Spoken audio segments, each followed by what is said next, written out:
नमस्कार, the Vicky times में आप सभी का स्वागत है। मैं हूं आपके साथ आरती शर्मा। हमारे भारत देश में असल मायनों में इस देश की बागडोर अफसर के हाथ में है। हमारे देश में आज भी कई ऐसे अफसर हैं जो नौकरशाही की साख को बचाए हुए हैं और आज हमारे साथ एक ऐसी ही आईपीएस महिला जो है वो मौजूद है, जो न तो गलत करती है और न ही गलत को बर्दाश्त करती है। जी हाँ, राजधानी जयपुर में डीसीपी नॉर्थ पद पर तैनात राशि डोगरा जी, मैम बहुत बहुत स्वागत है आपका। Thank you. Thank you.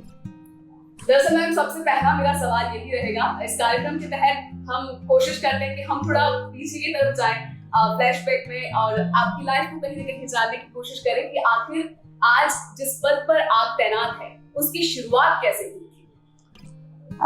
देखिए, मैं बचपन से कोई पुलिस अधिकारी नहीं बनना चाहती थी, ना ही मुझे कोई इसका बहुत आइडिया था, पर हमेशा से मैं कहूँगी कि मैं इस तरह से भाग्यशाली रही कि मेरे माता पिता हमेशा से पढ़ाई की तरफ मतलब हमारी रुचि रही है, मेरी माता जी की भी, और वो चाहते थे कि वो भी काफ़ी अपने समय की पढ़ी लिखी महिला थी, पर उन्होंने नौकरी नहीं की।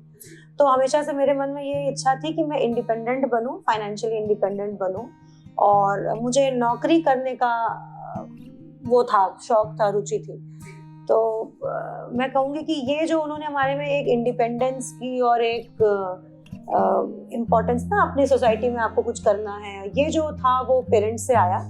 और फिर पहले मैं प्राइवेट सेक्टर में नौकरी करती थी, तो वहाँ मुझे ऐसा लगता था कि शायद मेरा जो स्किल सेट है या मैं कुछ और इससे अच्छा कर सकती हूँ, तो कुछ मैं मतलब सोसाइटी के लिए कुछ इस तरह से करना चाहती थी कुछ। तो फिर मुझे यूपीएससी देने की प्रेरणा मिली और फिर मैंने यूपीएससी दी। जी बिल्कुल। और ये जब मैं आपके बारे में जब हिस्ट्री जानने की कोशिश करी थी, जब देखा भी कि आपने एमबीए किया, उसके बाद 2 साल पुणे में जॉब की, तो फिर भी वो कौन सी चीज थी जो आपको इस सेवा की और तरफ ले आ रही? देखिए, मैंने जैसे कहा कि प्राइवेट सेक्टर का काम एकदम अलग होता है अपने गवर्नमेंट सेक्टर से, और हमेशा से मैं एक छोटे शहर से आई हूँ, और मुझे वो मैंने पुणे से एमबीए किया था और बॉम्बे में मैंने एक इंटरनेशनल बैंक में 2 साल जॉब की थी।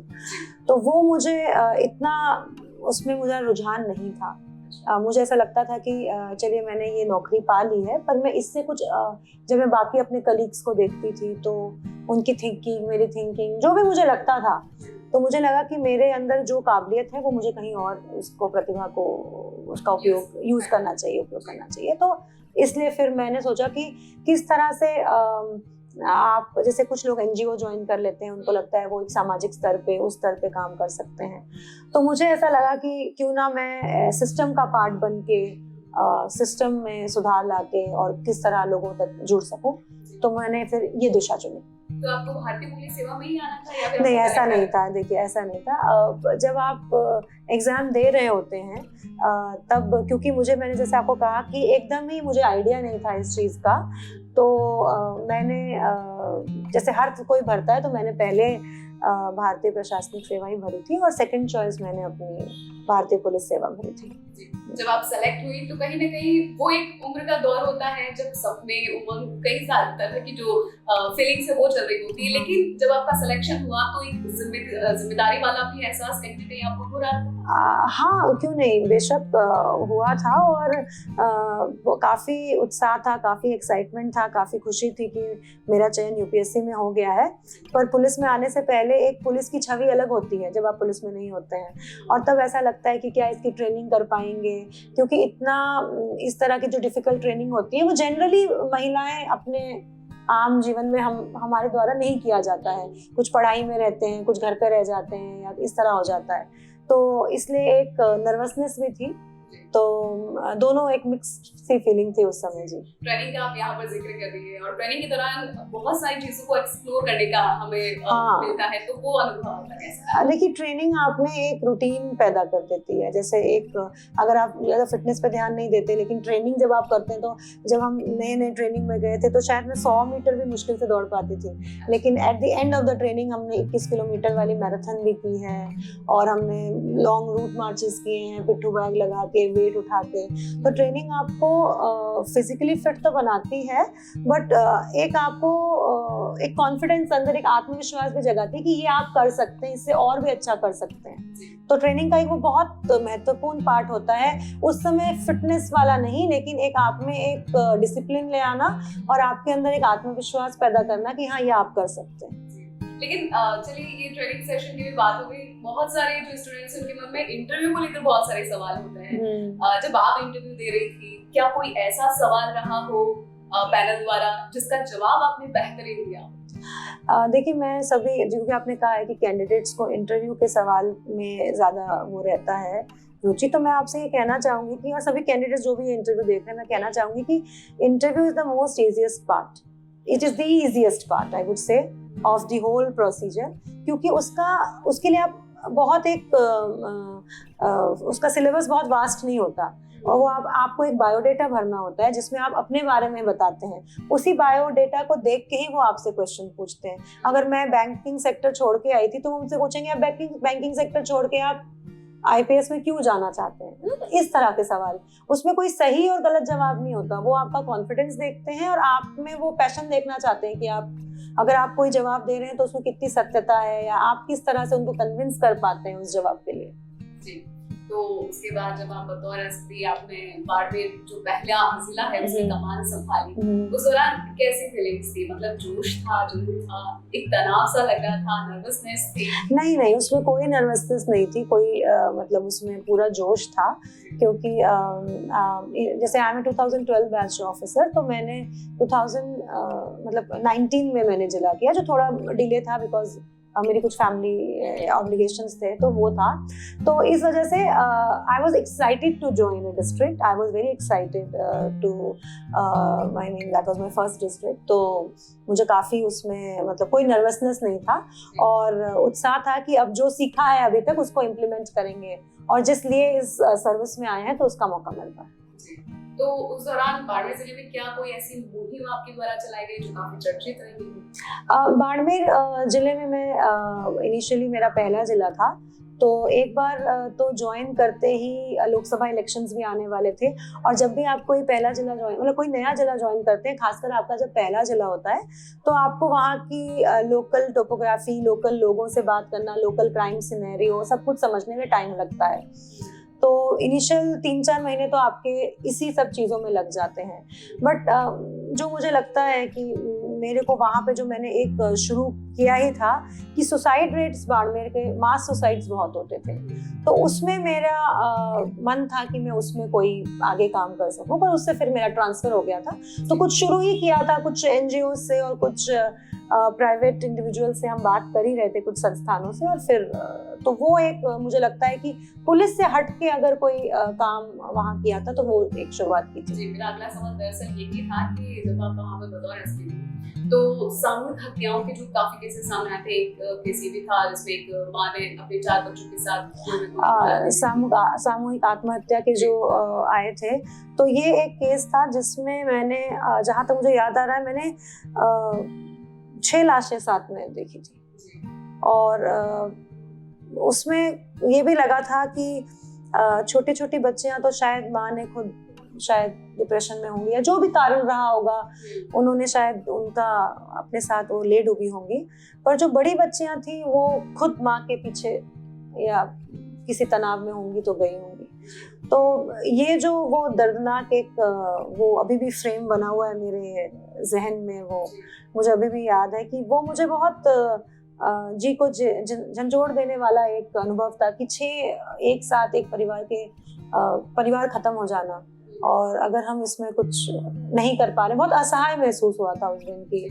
पुलिस का काम क्राइम होने के बाद शुरू होता है, तो अगर हम कुछ ऐसा कर सकें जिससे हम इसे रोक सकें, तो वो मुझे काफी याद है मुझे वो पल। की वजह क्या लगती है मैम, क्यों आखिर इस तरह के कदम जो है वो घटनाएं उठाती है? और आज भी चूंकि अगर हम बात करें तो बाड़मेर में ये घटनाएं जो है आई थी, ना सिर्फ महिलाएं, वहाँ युवा पीढ़ी द्वारा भी प्रेम प्रसंग के कारण भी काफी इस तरह के केसेस देखने को आए थे मेरे समय, और मुझे लगता है कि कुछ समाज में बहुत जल्दी बदलाव आ रहा है। हमारे पास फोन जो ये हमारे पास आजकल मोबाइल और इंटरनेट है, इससे हम दुनिया की सभी चीजें देख पाते हैं। फिर हम एक इस तरह का इम्प्रैक्टिकल सी तुलना करने लगते हैं कि अगर वो लोग इतने आगे बढ़ गए, वहाँ ये फ्रीडम है, तो हमारे पास क्यों नहीं है। और काफी उससे तनाव होता है। कुछ मुझे लगता है कि ऐसा मेरा मानना है, मैंने इसमें कोई रिसर्च नहीं किया है। जैसा कि मैंने कहा कि मैं उस समय ऐसा कुछ करना चाह रही थी कि क्या कारण रह सकते हैं, तो मैंने ऐसे देखा है कि जिन समुदायों में आटे साटा का विवाह कहते हैं हम, उनमें भी काफी जैसे कोई एक महिला तो सुखी है और कोई दुखी है क्योंकि क्रॉस मैरिजेस हुई हैं, तो वो अपने परिवार में चाह के भी उसका परिवार उसको सपोर्ट नहीं कर पा रहा है कि अगर एक परिवार बिगड़ेगा तो दूसरा भी। तो फिर जब आदमी पूर्ण तरीका से तनाव से घिर जाता है और उसको कहीं से भी कोई एक आउटलेट नहीं मिलता अपनी फीलिंग्स शेयर करने का, अपने कोई मनोवैज्ञानिक सहायता भी नहीं मिल पाती है, मेरे ख्याल से तब बहुत ही उस डिप्रेशन के हालात में ऐसे कदम उठा लेता है इंसान। तो ये कारण हो सकता है कि कुछ हमारे समाज की कुरीतियां भी हैं और कुछ मैं कहूँगी कि लोग भी उस समय इमोशनल इतने होते हैं कि वो लॉन्ग टर्म नहीं सोचते हैं, छोटा सोचकर उस समय क्षणिक सोच की वजह से ये कदम उठा लेते हैं। और चूंकि एक लंबा कार्यकाल अभी तक जो है वो बीता है आपका, लेकिन उस कार्यकाल के दौरान कोई ऐसी घटना रही हो जिसका जिक्र आप करना चाहते हैं जो काफी चैलेंजिंग भी रहा हो आपके लिए? देखिए अभी काफी क्राइम जो हम देखते हैं, जो अननोन क्राइम होता है, जो अनट्रेस हमें करना होता है, जिसमें काफी लॉ एंड ऑर्डर अगर इन्वॉल्व हो जाए या काफी समुदाय इन्वॉल्व हो जाए, तो उसको करना, उसको समय पे करना, त्वरित कार्रवाई करना और मुलजिम पकड़ना, वो तो आए दिन ऐसी कार्रवाइयाँ होती रहती हैं। पर जैसे मैंने अभी जब इससे पहले डूंगरपुर में थी मैं, तो एक मासूम बच्ची के साथ मतलब असॉल्ट प्लस उसकी हत्या कर दी गई थी। तो उसमें वो ब्लाइंड था, तो उसमें टीम ने काफ़ी अच्छा काम किया और उसमें जब हम उस व्यक्ति को पकड़ पाए जो उसका पड़ोसी ही था और मासूम से 8-10 साल की बच्ची थी, उसको ले गया था वो अपने साथ। और तो जब वो आप उस परिवार को न्याय दिलवाते हो तो वो आपके मन में रहता है कि उनको आपने न्याय दिलवाया है और किस तरह से उनको एक सिस्टम में विश्वास होता है कि नहीं हमें मुलजिम को जल्दी पकड़ा गया। तो वो घटनाएं, उनसे साथ जो पल आपने बिताए हैं और वो जो पूरा एक माहौल रहता है वो आपके साथ रहता है कि आपके द्वारा एक कोई सक्सेसफुल कोई काम कर लिया गया, जिससे आपके मतलब जो काम है वो तो काम है, लेकिन एक मन को भी शांति मिलती है कि चलिए किसी मुलजिम को जल्द पकड़ के उस पर कार्रवाई की गई। लेकिन इस जॉब में रहते हुए बड़ी बात ये है ना कि कई तरह की परिस्थितियां आती है, तो उन परिस्थितियों से लड़ने का एक मॉरल करेज आपको कहाँ से मिलता है? देखिए मैं कहूँगी कि हर जॉब की अपनी अच्छाइयाँ होती हैं और अपनी बुराइयाँ होती हैं, अपने चैलेंजेस होते हैं।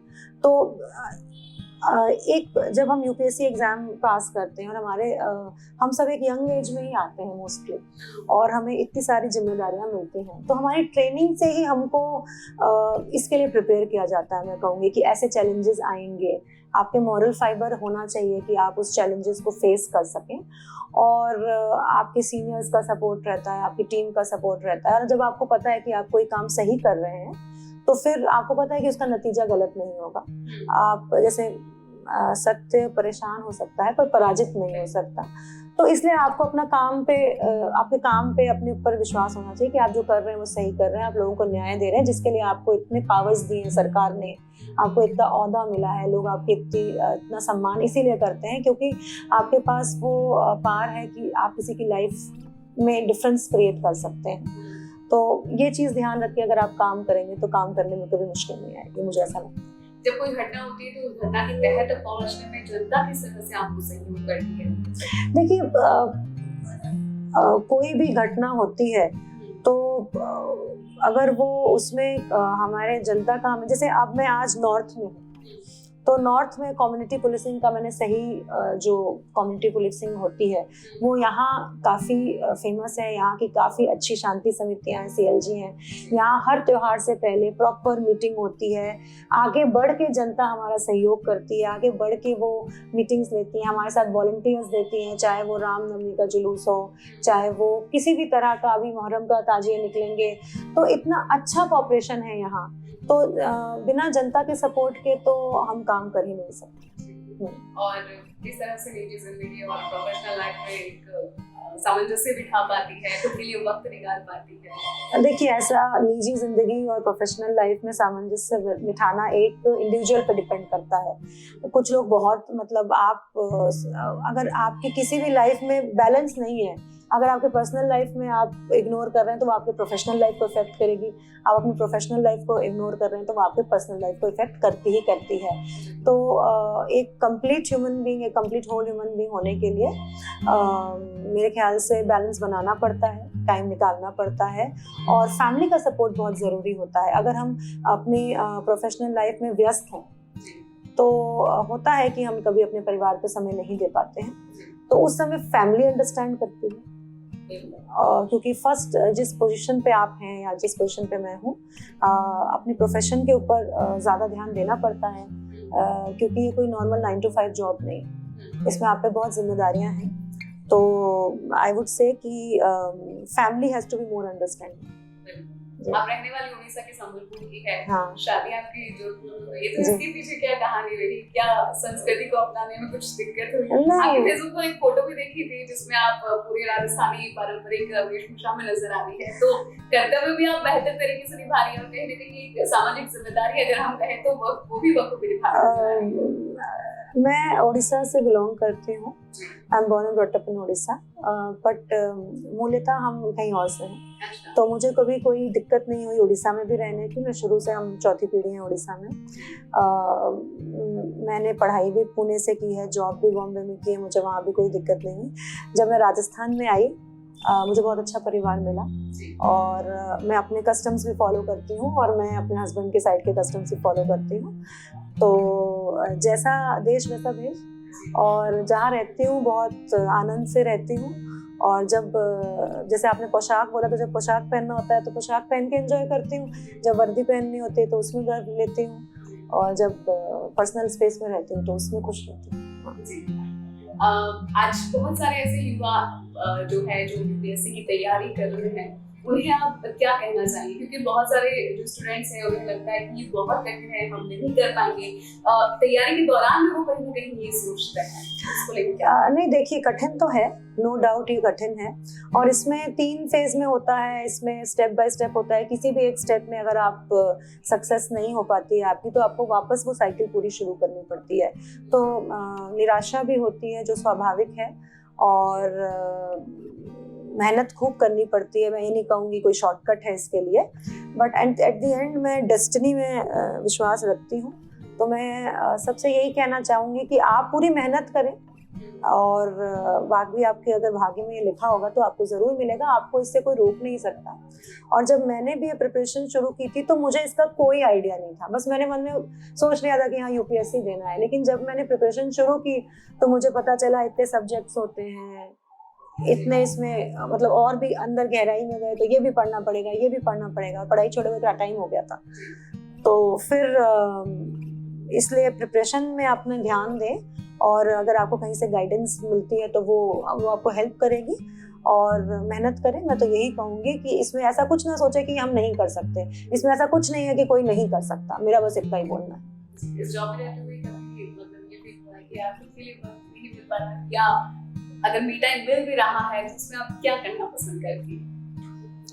नहीं, होता है, काफ़ी हेक्टिक रहती है जॉब, लगता है कि खुद के लिए समय नहीं निकल पा रहा, पर फिर निकल जाता है। कभी छुट्टी आ जाती है, कभी एक लल आता है कि जब आपके इतना कोई ऐसा कुछ अर्जेंसी नहीं होती है, तब आप नॉर्मल अपने ऑफिस आवर्स में काम कर रहे होते हैं, घर जाते हैं, अपने परिवार के साथ समय स्पेंड करते हैं। अगर मुझे छुट्टी रहती है, जब मैं फ्री रहती हूँ,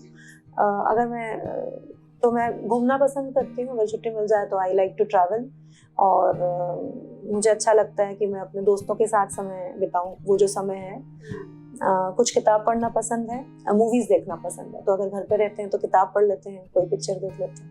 मूवीज में भी कौन सा जॉनर? नहीं, कोई अच्छी मूवीज देखने का शौक है। कुछ ट्रू इवेंट्स बेस्ड मूवी देखना अच्छा लगता है। कुछ सस्पेंस थ्रिलर्स अच्छे लगते हैं। पुलिसिंग की कोई मूवी हो या कोई सीरीज हो तो वो मैं मिस नहीं करती। Crime based. जी। फेवरेट अगर बुक की आपकी बात करूं तो वो कौन सी है? मेरी ऐसे तो काफ़ी मुझे किताबें अच्छी लगती हैं, बट इंग्लिश नॉवेल्स में ज़्यादा पढ़ती हूँ, फिक्शन ज़्यादा पढ़ती हूँ। तो मार्गरेट अटवुड मुझे जो राइटर हैं वो अच्छी लगती हैं। वो काफ़ी महिलाओं के ऊपर लिखती हैं। और एक इंग्लिश पेशेंट करके एक बुक है, काफ़ी फेमस बुक है, वो भी मुझे अच्छी लगती है। अच्छा, और फेवरेट फूड? फेवरेट फूड तो इंडियन ही है। फेवरेट फूड घर का ही खाना अच्छा लगता है मुझे। आप खाना बनाती हैं? शौक है मुझे, जब समय मिलता है कभी कुछ, पर हाँ रेगुलरली मैं खाना नहीं बनाती। अच्छा, okay. Favourite place? Favourite place Goa with my husband. Okay. हाँ। और जिंदगी को अगर एक शब्द में आप परिभाषित करें तो वो क्या शब्द होगा? जिंदगी को मैं परिभाषित करूं, मैं तो सोचा ही नहीं कभी इस तरीके से। एक शब्द में, चैलेंजिंग है life. Life is challenging, life is full of excitement. बिल्कुल। जो बहुत सारे अपराधी हैं, क्रिमिनल्स वांटेड है, उनसे अगर आप कुछ अपील करना चाहें? नहीं, आई डोंट थिंक क्रिमिनल्स से हमें कोई अपील करनी है। मैं तो अपील युवा पीढ़ी से करना चाहूंगी कि वो क्राइम की तरफ ना जाए। क्योंकि आजकल देखा जा रहा है कि सोशल मीडिया पे किसी को भी लाइक कर देते हैं, कोई बंदूक के साथ फोटो लगा रहा है, और इस तरह का कुछ चलन चला हुआ है। गैंगस्टर्स को अभी इतने लोग कमिश्नरेट ने भी और पूरे राजस्थान ने कार्रवाई की है कि मतलब किसी को अपने घर में रुकवा रहे हैं, छुपा रहे हैं, उनकी मदद कर रहे हैं क्राइम में। तो वो ना करें, अपना भविष्य स्पॉइल ना करें। और मतलब आगे आपके फ्यूचर में बहुत कुछ है, तो इस राह में ना जाए। मैं युवा पीढ़ी से ये अपील करना चाहूंगी, रेदर देन क्रिमिनल्स से कुछ कहने से। आगे भी हो सकता है नई जिलों में आपको बतौर ऐसे हम देखें, तो आपकी प्राथमिकताएं क्या रहेंगी, किस उद्देश्य के साथ आप आगे बढ़ेंगे? देखिए, बड़ी बात करना तो बहुत आसान होता है, बट इस सर्विस में जैसे एक आध कुछ फेमस कोटेशंस हैं। जैसे मुझे जॉन एफ कैनेडी का हमेशा ये कोटेशन याद आता है कि you should not think what your country has done for you, but what you are doing for your country. In the similar way Mahatma Gandhi ji का एक है कि जब आप किसी गरीब व्यक्ति को देखते हैं तो आप सोचिए कि आप उसकी जगह हैं और आपको अगर न्याय नहीं मिल पा रहा है तो आपको कैसा महसूस होगा। तो कोशिश तो यही रहती है हमारी कि हम जहाँ भी जाएं, मैं जहाँ भी जाऊँ और जहाँ भी मेरी जो भी पद में मैं पदभार संभालूं, तो पूरी निष्ठा के साथ पूरे अपने कर्तव्यों का पालन करूं। और जितना हो सके, अगर कोई एक कहते हैं ना, मतलब महिलाओं को या कोई जो भी न्याय मांगने आता है और कमजोर वर्ग है जिसको आसानी से न्याय सिस्टम में नहीं मिल पाता, अगर वो हमारे तक आता है तो उसकी पीड़ा हम अगर दूर कर सके तो यही प्राथमिकता रहती है। बहुत बहुत शुक्रिया हमारे साथ खास बातचीत करने के लिए। Thank you so much. Thank you. नमस्कार। तो ये थी राखी डोगरा जिससे हमारी खास बातचीत। अगली बार फिर होगी किसी ऐसे ही शख्स से मुलाकात। तब तक के लिए दीजिए इजाजत। नमस्कार।